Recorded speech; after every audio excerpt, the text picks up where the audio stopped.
Ladies and gentlemen, I have known this guy for a long time. He is one of the most principled conservative leaders I know of. He is a tireless hard worker. He will contrast well in November to give the people of this state a clear choice between doing the right thing and the wrong thing in Washington, D.C. I look forward to campaigning with him to victory all across this state. Please welcome the next United States Senator from Virginia, Jim Gilmore.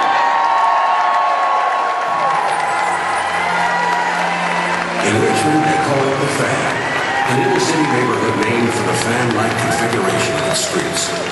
Trendy today, in the home of Virginia Commonwealth University, it was once Richmond's working-class neighborhood, and that's where Jim Gilmore was born.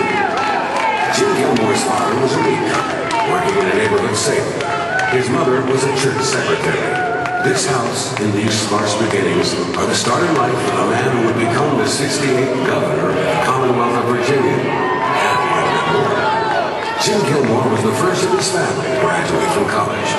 He entered the University of Virginia at Charlottesville with a desire to study foreign policy, which would serve him well in the important role he would play later as a member of an elite U.S. Army counterintelligence unit. But before that, there was this.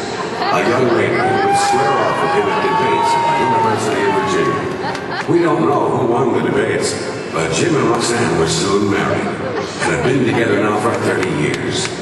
At a time when some young men were avoiding military service, Jim Gilmore volunteered for the U.S. Army. Fluent in German, he was assigned to counterintelligence work in Germany and entrusted with the job of safeguarding the security of our bases in Western Europe. For his work, he received a Joint Services Commendation Medal from NATO. Back in Charlottesville, Jim earned his law degree at the UVA and then came here to practice law. Determined and successful, he was asked to run for the office of prosecutor in Henrico County.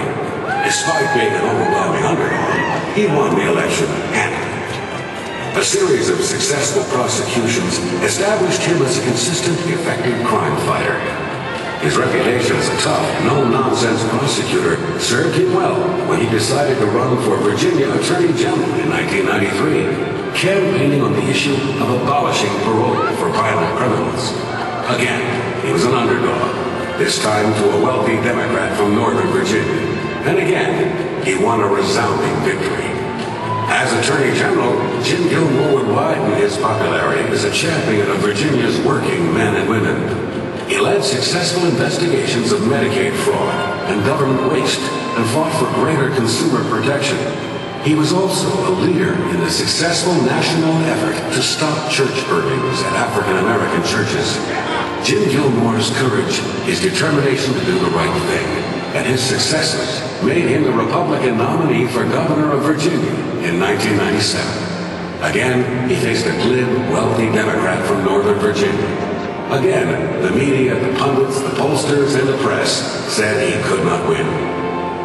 But Virginians felt differently. Campaigning on a platform of cutting personal property taxes, Jim Gilmore cast off the underdog role and was elected governor of Virginia with 56% of the vote. As governor of Virginia, he kept his promise to cut taxes, returning $1.5 billion to the people of Virginia. He also created over 250,000 jobs, led Virginia into the technology age, dramatically boosted planning and construction for Virginia's transportation projects, and greatly increased funding for Virginia's historically black colleges and universities.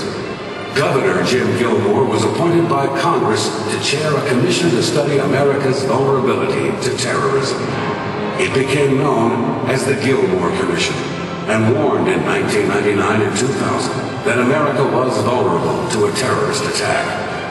After the attack came on 9/11, Congress adopted 146 of the Gilmore Commission's 164 recommendations on ways to strengthen the country's national security. Since leaving the governor's office, Jim Gilmore has worked to serve his country, chairing the Air Force Academy's Board of Trustees, but mostly as a nationally recognized authority on Homeland Security. Our security. Jim Gilmore. He is the only active Virginia candidate who has won statewide twice and carried Northern Virginia twice. And thanks to his experience and service as a member of the military and his leadership on national security, Jim Gilmore is exactly the right man at the right time to keep us safe in these troubling times. Virginians and all Americans.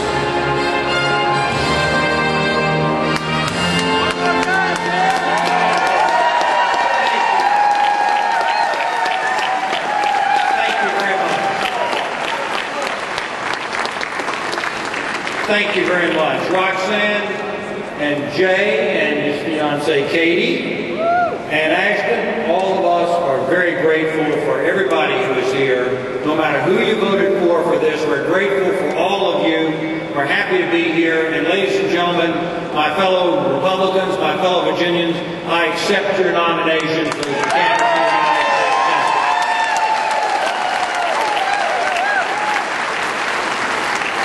Now, don't be worried about the fact that every now and then we get ourselves into a contentious convention.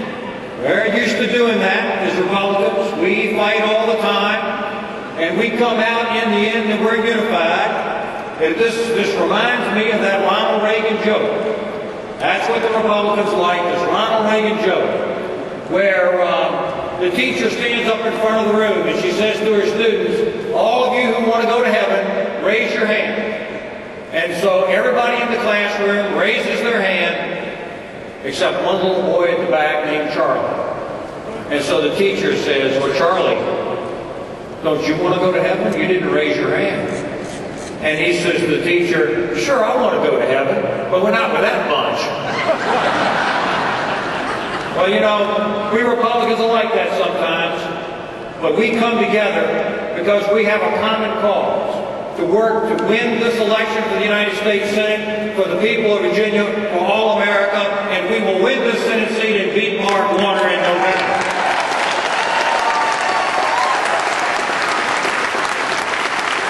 Now, this election for the United States Senate is not going to be strictly Republicans versus Democrats. This is not a campaign against the Democrats. It's a campaign against the platform and the programs of the liberal Democrats in Washington, D.C. It's against that. We are campaigning for regular people across the Commonwealth of Virginia right now, working people, families everywhere, that are looking for some help. They're looking for somebody that will stand up for them. Now, as I travel across the state, I've had a chance to talk to an awful lot of people. Not Republicans. Sometimes they're Democrats. And they're people that are concerned. They're very concerned about high gas prices. They're concerned about the fact that a cartel controls the national security, the economic security of the United States. They're concerned about higher taxes that keep getting imposed and imposed more because government doesn't know when to quit when times are tough. They're concerned about higher food prices. They're concerned about higher tuitions that have been going up and up and up over the last number of years. We're concerned about the people out there, like the desk clerks that are working that second job out there and paying for that $70 a week to put gas in their car, over almost $300 a month.